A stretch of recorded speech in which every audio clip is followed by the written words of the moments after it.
William Wallinder signed his rookie contract with the Red Wings today, and he is going to do a amateur tryout immediately. So let's see if he makes the team.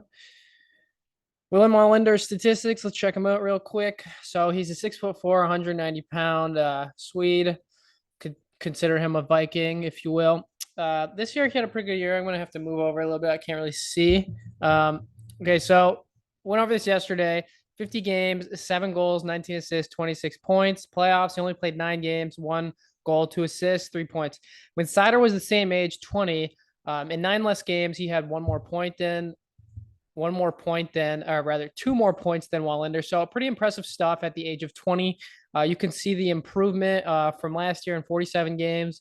He had 7 less points. Now it's 3 less games, but nevertheless, he was playing less minutes in that year, as you will see from this information over here. So 21, 22, and 47 games played. He was averaging 15 minutes and 43 seconds of time on ice. Now, in the 22-23 season this year, in 36 games played, he was playing 22 minutes a night.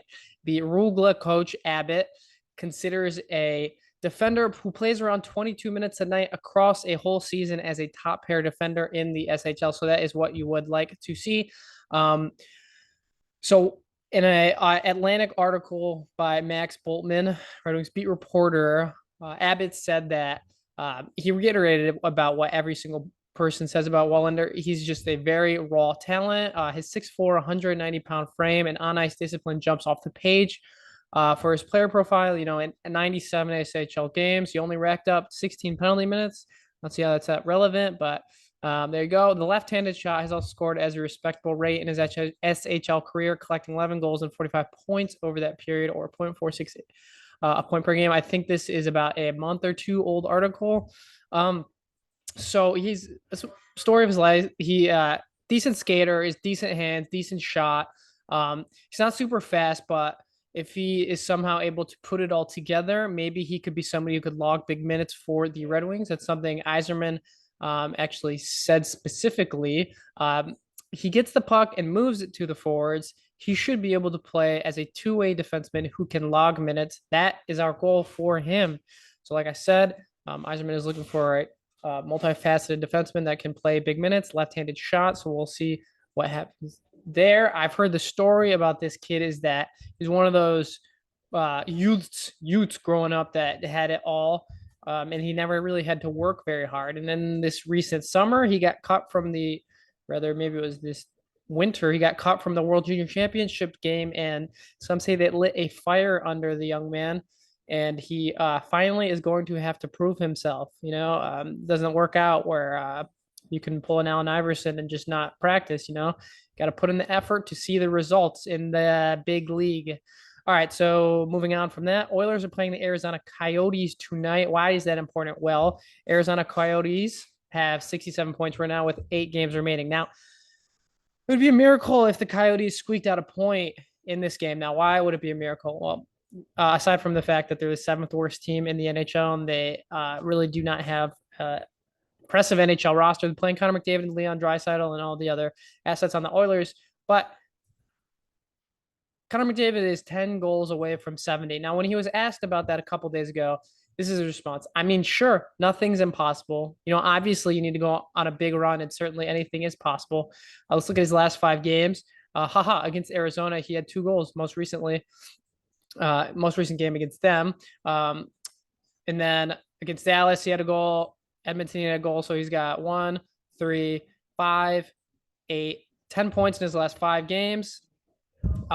Expect him to be pretty deadly. If he's saying something like that, he probably wants 70. I mean, the second thing he said was more team oriented. Again, it is something that I'm going to be looking for or pressing for.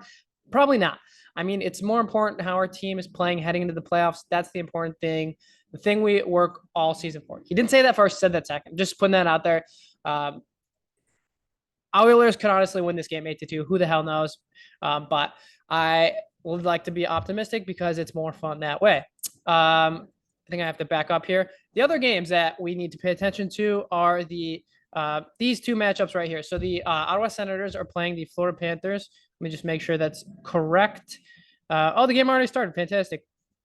Why is that important? Again, because we have the Islanders 2023 NHL entry draft pick, and the worse they do, as long as they don't fall within the top 12 worst teams, better it is for the Red Wings to have a higher draft pick. That would be ideal if the Panthers could break the 80-point barrier and come within a game of the New York Islanders. So they're going to need to win this game against Ottawa, who has 4 less points than them in the standings. And we are hoping that the Devils continue to thrive and kick the shit out of the low-scoring New York Islanders.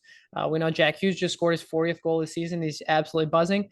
Who knows? I don't really understand this. So the Frozen Four is happening right now, but for some reason there is about a week gap between, maybe more than that, a week gap between the quarterfinal and the semifinal game. So why am I bringing this up? Well, Michigan is playing in that, I think. I hope that's correct. And once Luke Hughes ends his season, maybe he'll pull a Cale Makar and join the New Jersey Devils in the playoffs. That would be something else to see. I mean, he's just incredible talent, former 5th overall draft pick. Okay, Tyler Bertuzzi, I forgot to mention this the other day, scored his first goal as a Boston Bruin. Let's go. Tyler, our former Red Wing, 27 years old. In 12 games, he's got 6 points. And I think he's playing on the third line with Charlie Coyle. And I forget what the other gentleman's name is, but good for him. Let's go, Tyler. We love that guy. Here's another look at what the lottery odds are. So the Red Wings just got passed by the Vancouver Canucks. That puts them with the eighth best odds at 6%. Again, we are hoping that the Coyotes and the Flyers are able to catch up to them. Flyers are more likely candidates because they have 10 games remaining and they're a game and a half back. So we'll see what happens there. I, again, am as optimistic as ever. Okie dokie.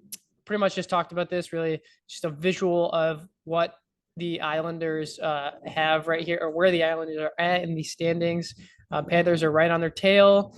Maybe Buffalo can catch one of these wild card teams. I mean, they have 10 games remaining, but they are 3 games out of a wild card spot, so it's not very likely.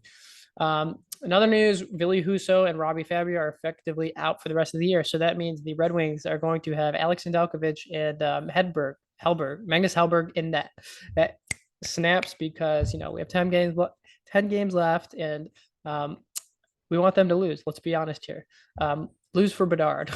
And I mean, lose for a better draft pick. We're not going to get the first overall, at least in this universe. So yeah, we just want to hire we just want better odds of getting a draft pick. And then, you know, we also, you know, 6 overall would be nice too. 7th overall would be nice. Next game the Red Wings are playing is against the Pittsburgh Penguins tomorrow. And that's all I got for you. All right. Well, like I said, everybody, root for the Arizona Coyotes to somehow gain a point here. I'm hoping to God they do. And I also want McDavid to score 70 points. There's 70 goals. That would be pretty cool just for hockey in general. One more thing I'll say, Theo Fleury, there's a video of him floating around on the internet saying he does not expect Bedard to have an immediate impact on the NHL. And his logic was that he actually compared his life trajectory to Connor Bedard. So Theo Fleury got drafted in the 8th round to the Calgary Flames. So at the time, we're Stanley Cup contenders. I don't know what his statistics were before he joined the NHL, but when you get drafted in the 8th round and you join an NHL team, you have little to zero expectations. Connor Bedard is going to get drafted 1st overall to the worst team in the NHL. He's going to have an immediate impact. So it's a completely different game too. He played 20 years ago. I know he's similar size, I think, but game's completely changed. 5'10", he scored 72. He's got 71 goals this year. It's just the most thought. I mean, it's a weird take. I don't get how you could come to that conclusion. How, like, the gall. I mean, not the gall. Let's slow our roll here. Why are you comparing yourself to Connor Bedard if you got drafted in 8th round, buddy? It's just you're just delusional. It's a delusional way of thinking. I'm not saying he's delusional, but it's very inappropriate comparison. All right, that's all I got for you folks. And yeah, remember, let's go Coyotes.